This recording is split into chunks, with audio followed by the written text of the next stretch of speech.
हरे कृष्ण हरे हरे हरे राम राम राम हरे हरे। जय श्री कृष्ण चैतन्य प्रभु नित्यानंद श्री अद्वैत गौर भक्तवृंद। जय श्री कृष्ण चैतन्य प्रभु नित्यानंद श्री अद्वैत गदाधर शिवासदि गौर भक्तवृंद। जय श्री कृष्ण चैतन्य प्रभु नित्यानंद श्री अद्वैत गदाधर शिवासदि गौर भक्तवृंद। हे कृष्णा करुणा सिंधु दीनबंधो जगतपते गोपेश गोपिका कांत राधा कांत नमोस्तुते। तप्त कंचन गौरंगी राधे वृंदानेश्वरी वृषभानुसुते देवी प्रणमामि हरिप्रिये। नारायणं नमस्कृत्य नरं चैव देवीं सरस्वतीं व्यासं ततो जयमुदीरये। बोलो श्री राधे गोलोकानंद भगवान की जय। बोलो श्रीमद् भागवतम की जय जय। हरे कृष्णा जय। हरे कृष्णा एवरीवन। कृष्णा हरे कृष्णा एवरीवन। ओ, हरे कृष्णा तरुण। हरे जय कृष्णा श्री कृष्ण एवरीवन। अनिल जी, बहुत दिनों के बाद। जी हाँ, काफी समय निकल गया, बड़ी भाग दौड़ में लगा रहा। अब थोड़ा सेटल हुआ हूँ। हरे कृष्णा भाभी जी। ओ Krishna. Hare Krishna Nisha. Hare Krishna everyone. Hare Krishna Hare everyone. Alright, so शुरू करते हैं अपन। So we have been reading, last week हमने चैप्टर 9 कंप्लीट किया, या अध्याय 9 ऑफ स्कंद 5। अभी हम लोग जो पढ़ रहे हैं भरत महाराज के बारे में पढ़ रहे हैं। तो जैसा कि हम लोग पढ़ रहे थे, Bharat Maharaj was son of Lord Rishabhdev. Rishabhdev ji was none other than extension of Lord Vishnu।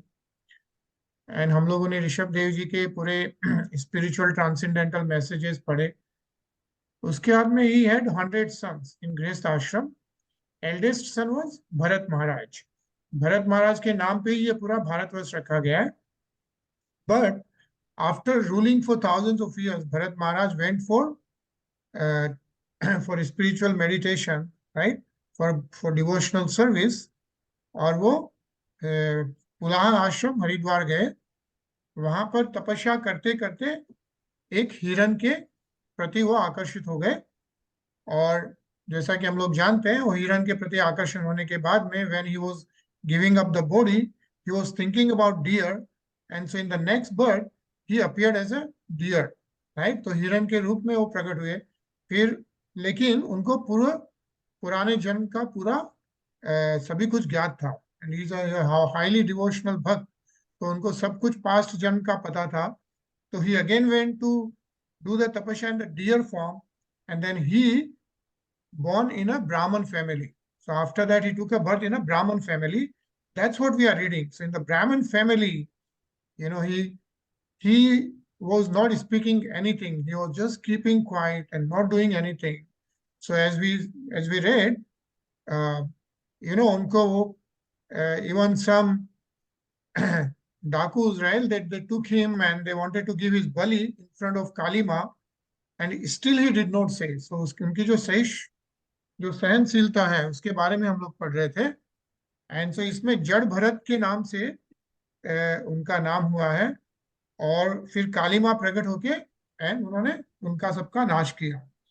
उसके बाद में वी आर रीडिंग दिस अध्याय 10। उसमें let's see what happens, right? So let's read the shlok first of Adhyay 10 about Jad Bharat. Yeah, is none other than Bharat Maharaj appearing again in a Brahman family. So let's read that, Anil ji. जी हाँ।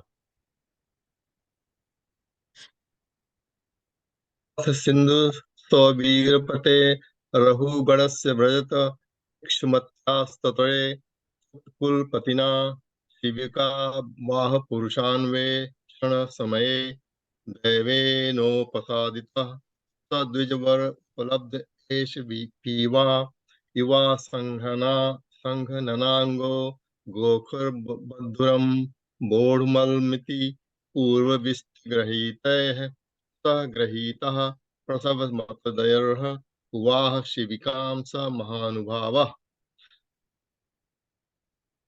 Sukadev Goswami continued, "My dear king, after this, King Rahūgaṇa, ruler of the states known as Sindhu and Saubhira, was going to Kapilāshrama when the king's chief palanquin carriers reached the banks of the river Sumati. They needed another carrier. Therefore, they began searching for someone, and by chance they came upon Jaḍa Bharat. They considered the fact that Jaḍa Bharat was very young and strong and had firm limbs. Like cows and asses, he was quite fit to carry loads. Thinking in this way, although the great soul Jaḍa Bharata was unfit for such work, they nonetheless unhesitatingly forced him to carry the palanquin. Hare Krishna. हरे कृष्ण. या तो अभी हम लोग जो पढ़ रहे हैं इस चैप्टर में is the conversation between king Rahugana and Jada Bharata. या Jada Bharata Maharaj. So king Rahugana when he was travelling he thought they needed more carrier, तो उनको ले जाने के लिए so they saw Jad Bharat and they asked Jad Bharat Maharaj to also help in carrying him. Yeah. Krishna, Sumit.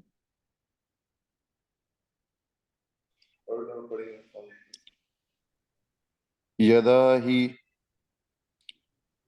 हि द्विज्वरस्य मात्रावलोकनागर्तने समाहिता पुरुषागता स्थिता विषमगतां स्वाशंबिका Rahugana उपाधार्य पुरुषान् दिवहत अहवे वोद्रः साधव तकृमत किमाति विषमोहयते यान्मिति.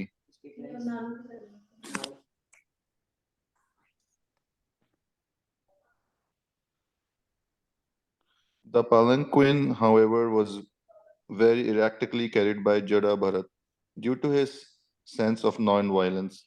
As he stepped forward, he checked before him every 3 feet to see whether he was about to step on ants. Consequently, he could not keep pace with other carriers due to his palanquin was shaking, and King Rahūgaṇa immediately asked the carriers, "Why are you carrying the palanquin unevenly? Better carry it properly." Hare Krishna. Hare Krishna. Yeah. So Jad Bharat Maharaj, so he started carrying, but he didn't want to, put any like feet on any ants or any animals, right? Like when you are walking. So because of that, the carrier was uneven, right?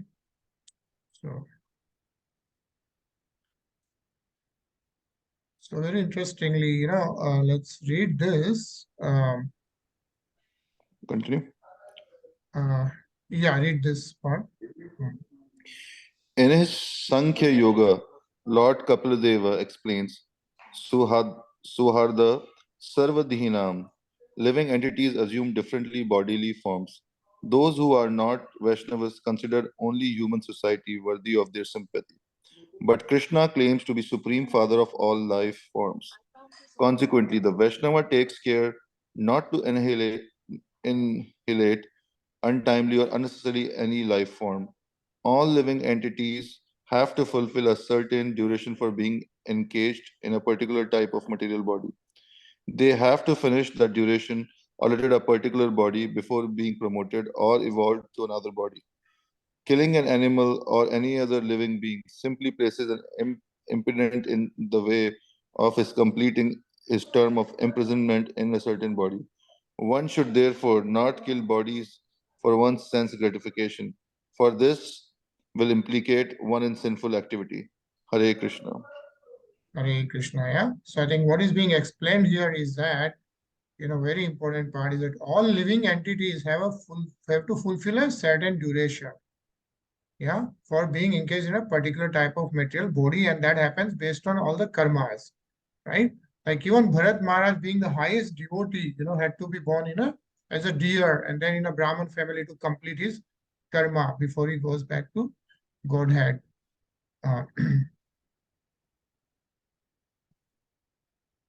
Tarun?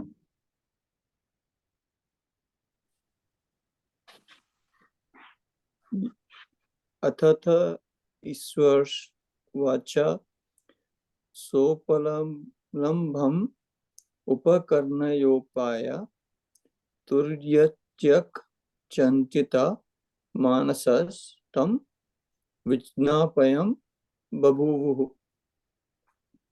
When the palanquin carriers heard the threatening words of Mahārāja Rahūgaṇa, they became very afraid of his punishment and began to speak to him as follows. Hare Krishna. Hare Krishna. Nisha? न वयं नरदेव प्रमत्ता भवन्नियमानुपातः स्वाद्वेव वहामः अयं धुनैव नियुक्तोऽपि न द्रुतं व्रजति नानेन सह वोढुमुः वयं पारयाम इति. O Lord, please note that we are not at all negligent in discharging our duties. We have been faithfully carrying this palanquin according to your desire, but this man who has been recently engaged to work with us cannot walk very swiftly. Therefore, we are not able to carry the palanquin with him. Hare Krishna. Right. Yeah. So others are blaming Jaḍa Mahārāja too. Why this is not, why they are not able to move properly. Yeah. Ajay? Sure.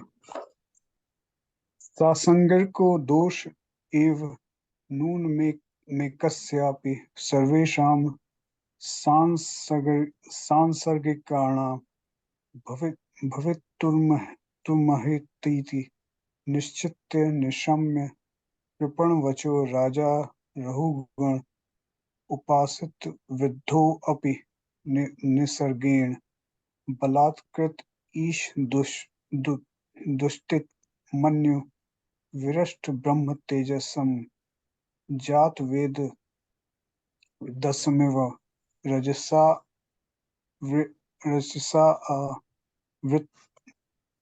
वृतम तिराह.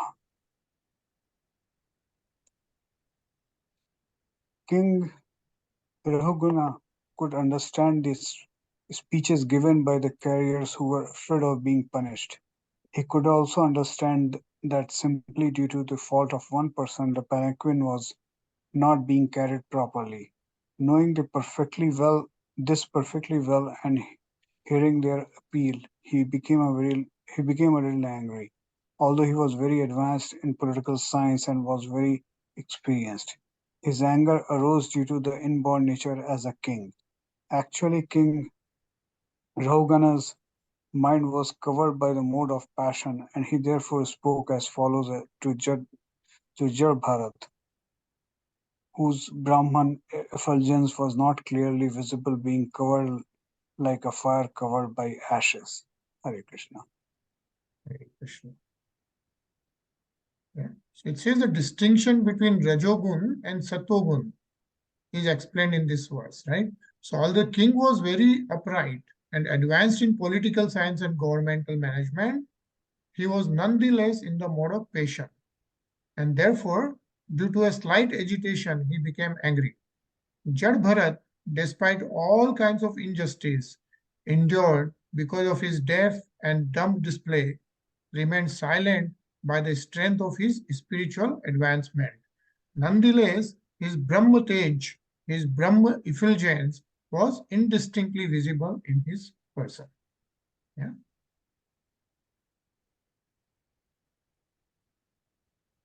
Anilji? अहो कष्टम भ्रातर्व्य मुरु परिश्रांतो दीर्घ मध्वानमेक एव उहिवान सुचिरम नाति पीवान संघननांगो जरसा जोपद्रतो भवान सखे no एवा पर एते संघटिन बहु विप्रलब्धो अप्य विद्याया रचित द्रव्य guna karma shayasvashvat charam kalevare vastuni संस्थान विशेषेहम ममेत्यन ध्यारोपित मिथ्या प्रत्ययो ब्रह्मभूतस्तूषणीं शिविकां पूर्ववधुवाह. King Rahūgaṇa told Jaḍa Bharat how troublesome this is, my dear brother. You certainly appear very fatigued because you have carried this palanquin along without assistance for a long time and for a long distance. Besides that, due to your old age, you have become greatly troubled.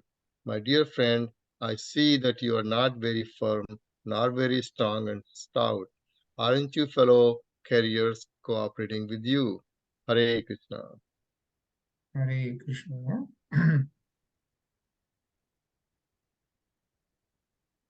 Yeah, see it again. It says that the body is created according to one's karma, and material nature supplies the ingredients for the development of a certain type of body. The soul of the body covers is different from the bodily construction. Therefore, anything favorable or mischievous done to the body does not affect the spirit soul. The Vedic injunction is Sango Hai Ayam Purusha. The spirit soul is always unaffected by material arrangements. That's the distinction which Jaḍa Bharat could do. So he wasn't concerned about the bodily appearance or people telling him anything about the materialistic bodily uh, issues. Right? Sumit?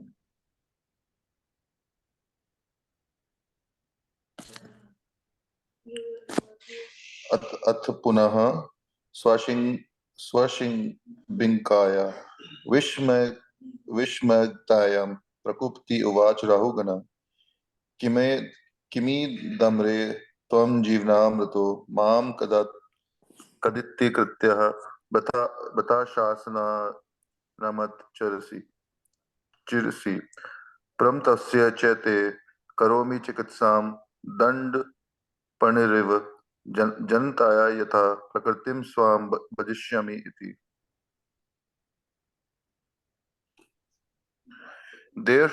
Thereafter, when the king saw that his palanquin was still being shaken by the carriers, he became very angry and said, "You rascal, what are you doing? Are you dead despite the life within your body? Do you not know that I am your master? You are disregarding me and are not carrying out my order. For this disobedience, I shall now punish you just as Yamraj, the superintendent of death, punishes sinful people. I shall give you proper treatment so that you will come to your senses and do the correct things." Hare Krishna. Hare Krishna. Yeah? So this is how the Rahūgaṇa is talking to Jaḍa Bharat. Nisha?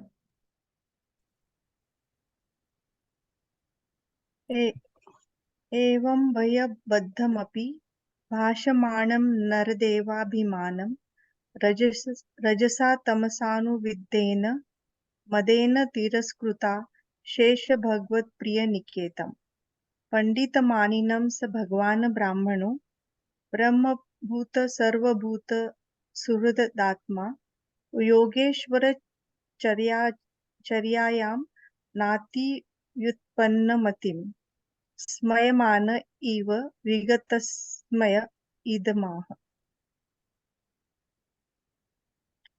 Thinking himself a king, King Rahūgaṇa was in the bodily conception and was influenced by material nature's modes of passion and ignorance.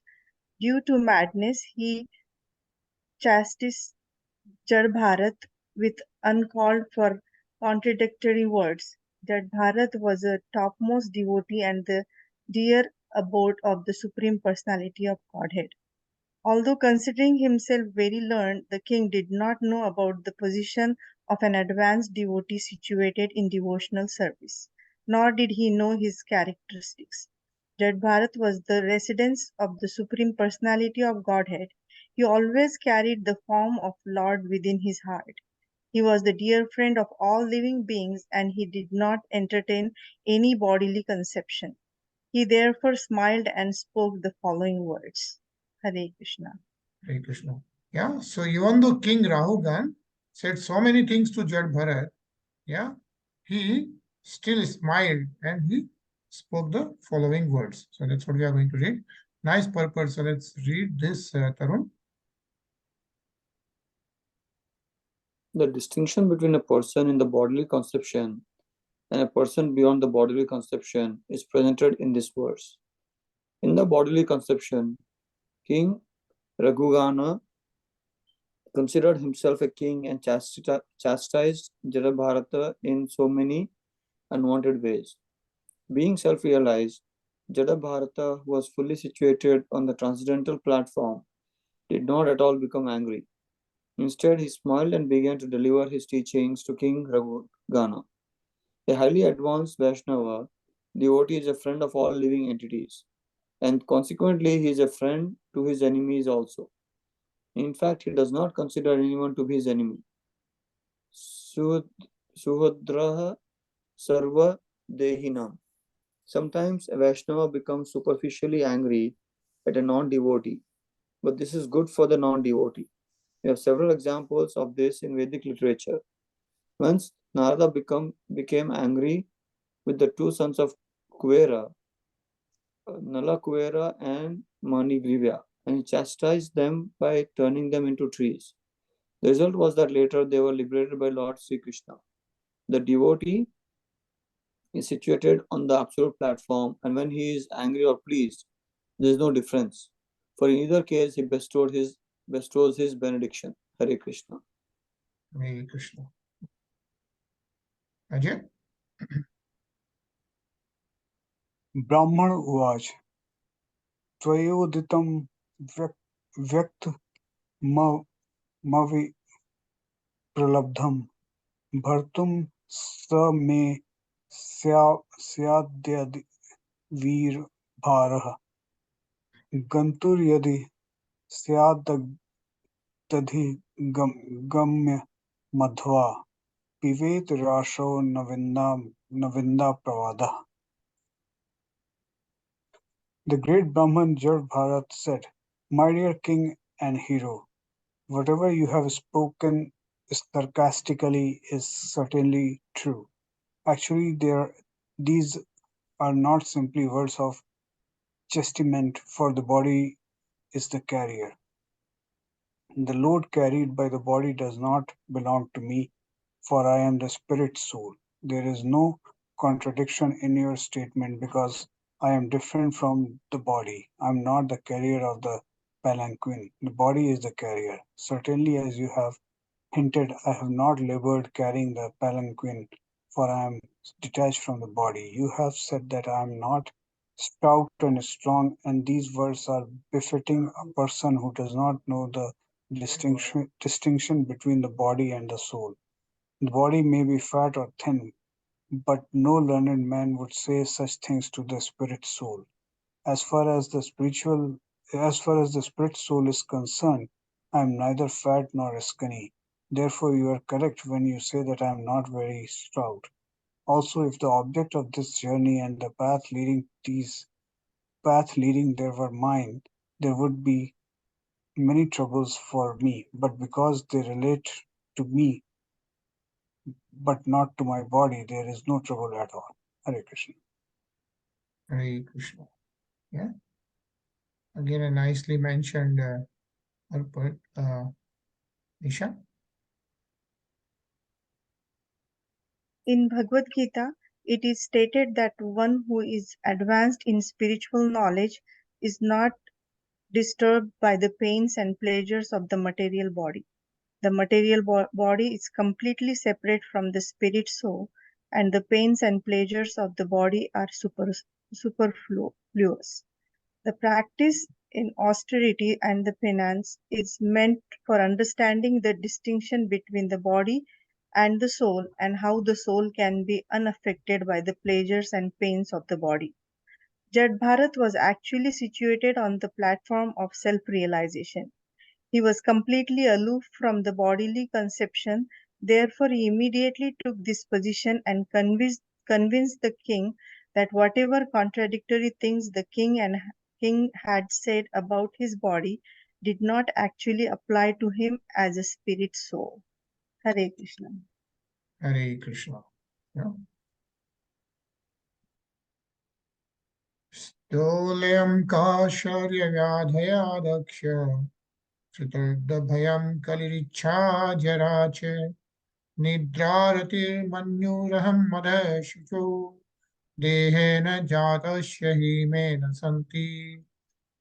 Fatness, thinness, bodily and mental distress, thirst, hunger, fear, disagreement, desires for material happiness, old age, sleep, attachment for material possessions, anger, lamentation, illusion, and identification of the body with the self are all transformations of the material covering of the spirit soul. A person absorbed in the material bodily conception is affected by these things, but I am free from all bodily conceptions. Consequently, I am neither fat nor skinny nor anything else you have mentioned. So who is speaking this?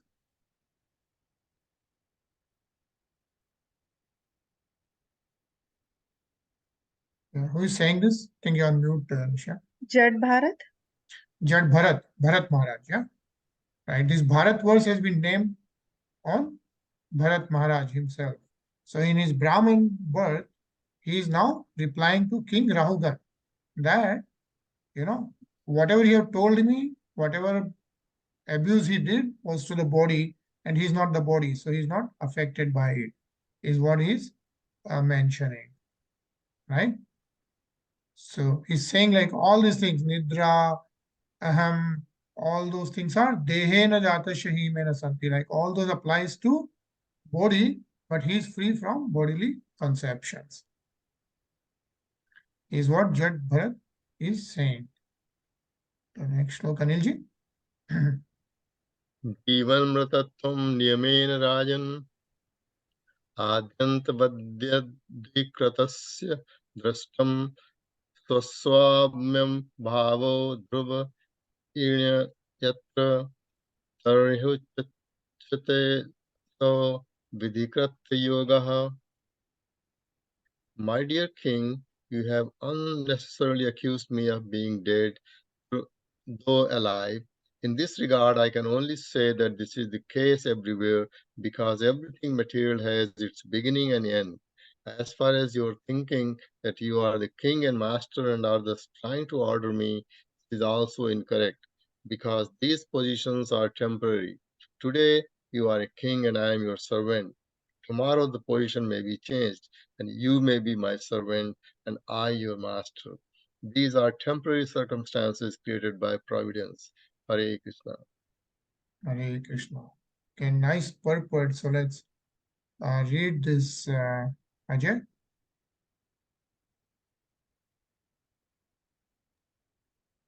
The bodily conception is the basic principle of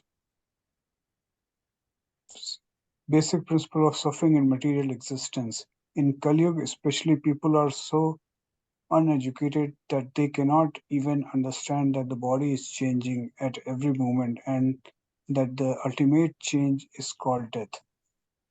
In this life, one may be a king, and in the next life, one may be a dog, according to karma. The spirit soul is a deep slumber caused by the force of material nature. He is put in one type of condition and again changed into another type. Without self-realization and knowledge, conditioned life continues, and one falsely claims himself a king, a servant, a cat, or a dog. These are simply different transformations brought about by supreme arrangement. One should not be misled by such temporary bodily conceptions. Actually, no one is a master within the material world, for everyone is under the control of material nature, which is under the control of Supreme Personality of Godhead. Therefore, the Supreme Personality of Godhead, Krishna, is the ultimate master. As explained in Chaitanya Charitamrita, Ekale Ishvara Krishna Arasabha Blutya. The only master is Krishna and everyone else is his servant. Forgetfulness of our relationship with the Supreme Lord brings about our sufferings in the material world. Hare Krishna.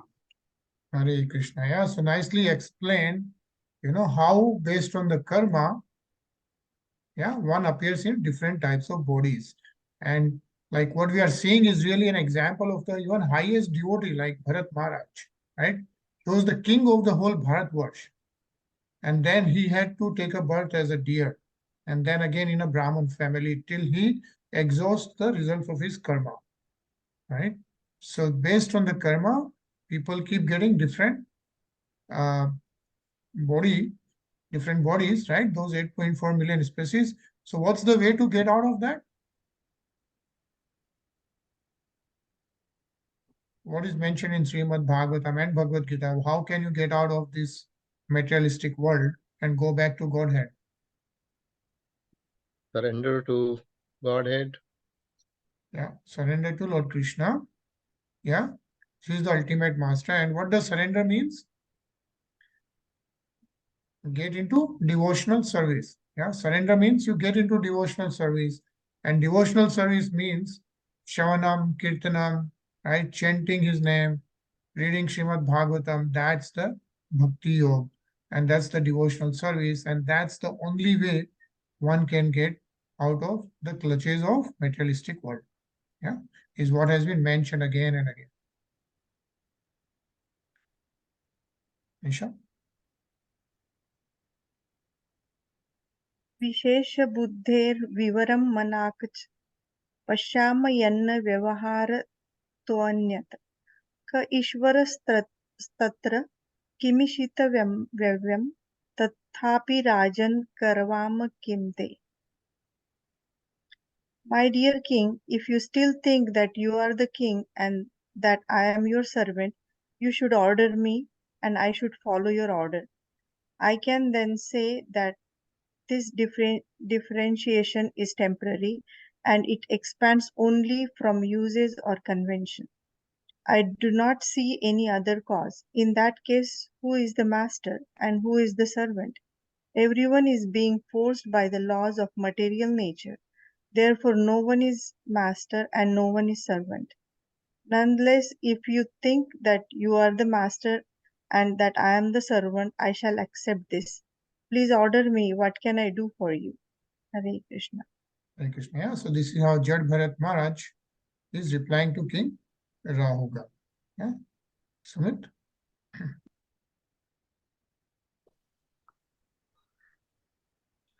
Unmotam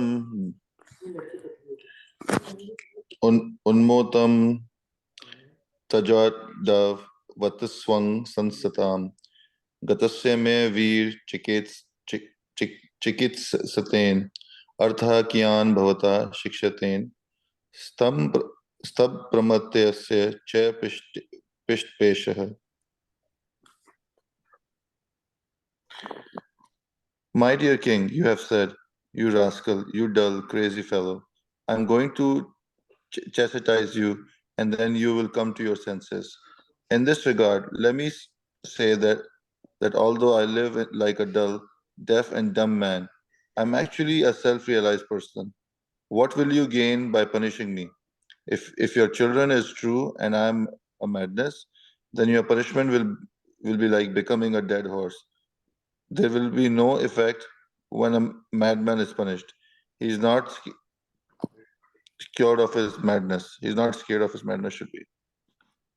Yeah, so what Jaḍa Bharat Maharaj is saying is that you can punish me, but that's not going to be of any use. Yeah? Hare Krishna. Hare Krishna. Anilji? एतावदनुवाद परिभाषया प्रत्यदीर्य मुनिवर उपशमशील उपरतानम नत्म्यनिमित्त उपभोगेन कर्मारब्धम व्यपनयन राजयानमपि ततो वाह. Sukadev Goswami said, O Maharaj Parikshit, when King Rahūgaṇa chastised the exalted devotee Jaḍa Bharat with harsh words, That peaceful, saintly person tolerated it all and replied properly. Nescience is due to the bodily conception, and Jaḍa Bharat was not affected by this false conception. Out of his natural humility, he never considered himself a great devotee, and he agreed to suffer the results of his past karma. Like an ordinary man, he thought that by carrying the palanquin, he was destroying the reactions of his past misdeeds. Thinking in this way, he began to carry the palanquin as before. Hare Krishna. Hare Krishna. Yeah, so Sukdev Goswami Ji Maharaj is continuing to tell Srimad Bhagavatam to continue to recite Srimad Bhagavatam to Maharaj Parikshit, and he is telling about King Rahūgaṇa and Jaḍa Bharat Maharaj. Yeah, and actually it's a nice purport. So let's read this, Tarun.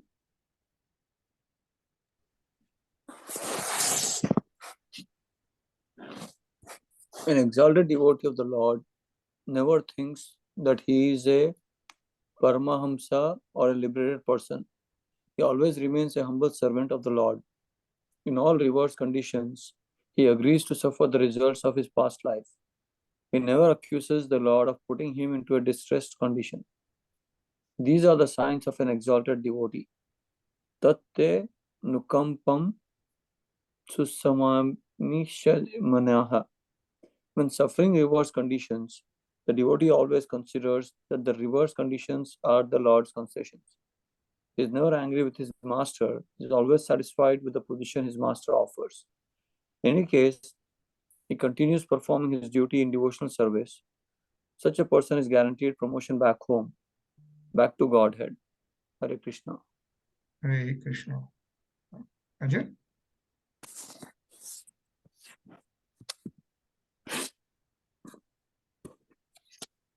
Sure. As stated in Srimad Bhagavatam 10.14.8, Tatte naukamparth susam taks samano bhanjana ivatma kriten vipakam hridyag vapur bhir vidadahan namaste jivetu ya mukti pade sa daya bhak. My dear Lord, one who constantly waits for your causeless mercy to be bestowed upon him, and who goes on suffering the reactions of his past misdeeds, offering you respectful obeisances from the core of his heart, is surely eligible for liberation, for it has become the rightful claim. Hare Krishna. Hare Krishna. Yeah, so in Srimad Bhagavatam itself says that if you continue devotional service and accept the reactions of the past karmas, right, you are surely eligible for liberation. What is being mentioned? Let's do one more shlok, Anisha. Sachapi Pandaveya Sindhu Sovirpatistatva Jigyasayam Samyak Shraddhayadhikrita Kritadhikarastha Daya Granthi Mochanam Dvijavach Ashrutya Bahu Yoga Grantha Sammatam Tvaraya Varuya Shirasa Padamula Mupasritaha Kshamapayan Vigatanrupadevasmaya Uvacha. Sukadeva Goswami continued, O best of the Pandu dynasty, Mahārāja Parikshit, the king of the Sindhu and the Savira states, Mahārāja Rahūgaṇa, had great faith in discussions of the absolute truth. Being thus qualified, he heard from Jaḍa Bharat that philosophical presentation which is approved by all scriptures on the mystic yoga process and which slackens the knot in the heart. His material conception of himself as a king was thus destroyed. He immediately descended from his palanquin and fell flat on the ground with his head at the lotus feet of Jaḍa in such a way that he might be excused for his insulting words against the great Brahman. He then prayed as follows. Hare Krishna. Hare Krishna, yeah. So then King Rahūgaṇa gets down from that cart and he pays his obeisances to Jaḍa Mahārāja. And then this conversation continues. So we are going to pause here. And I think tomorrow we'll see what happens next, how Bharat Maharaj gives the transcendental message further. Yeah, so we'll pause here and then we'll hear a very nice kirtan. And then we'll see you tomorrow. Yeah, 1 second.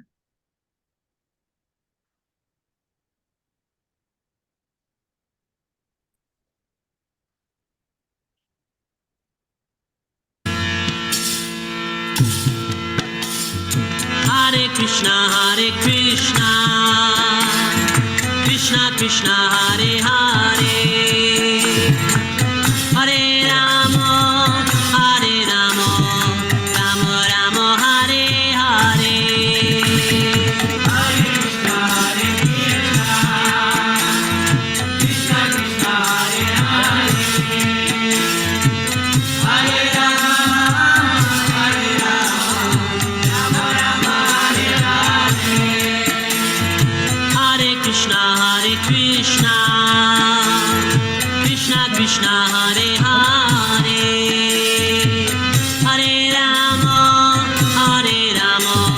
Rama Rama, Hare Hare.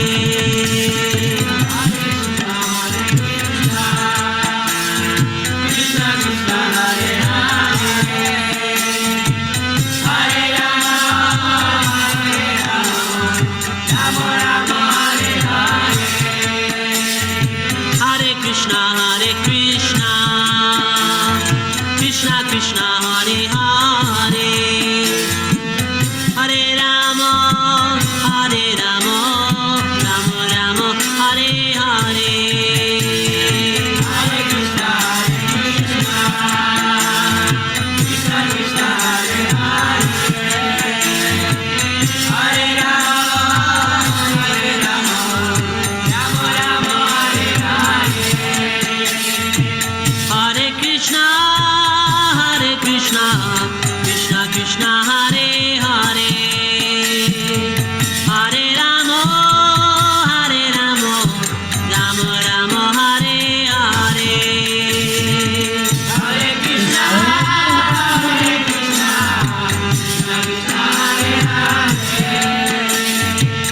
Hare Rama, Rama Rama, Hare Hare. Hare Krishna, Krishna Krishna, Hare Hare, Hare Rama,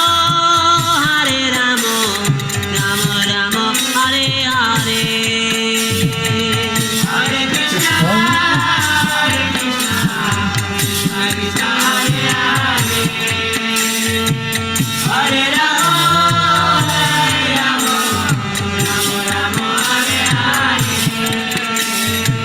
Hare Krishna, Krishna Krishna, Hare Hare, Hare Rama, Rama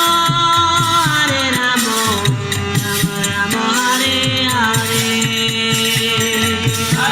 Hare Krishna, Krishna Krishna, Hare Hare, Hare Rama, Rama Rama, Hare Hare.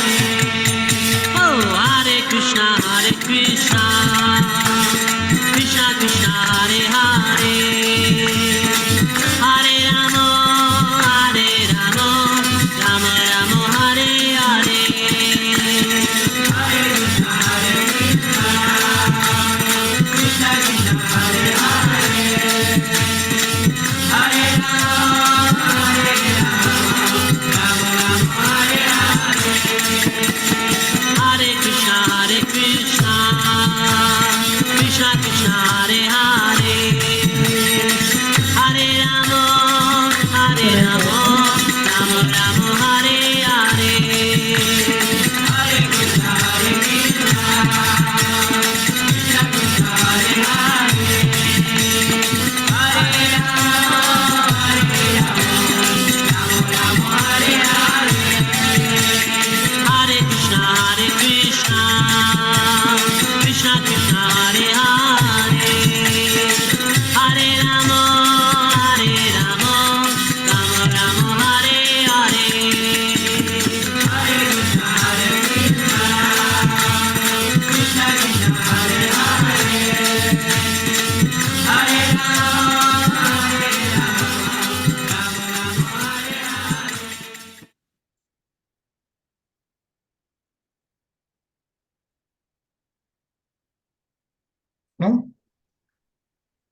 So nice kirtan, and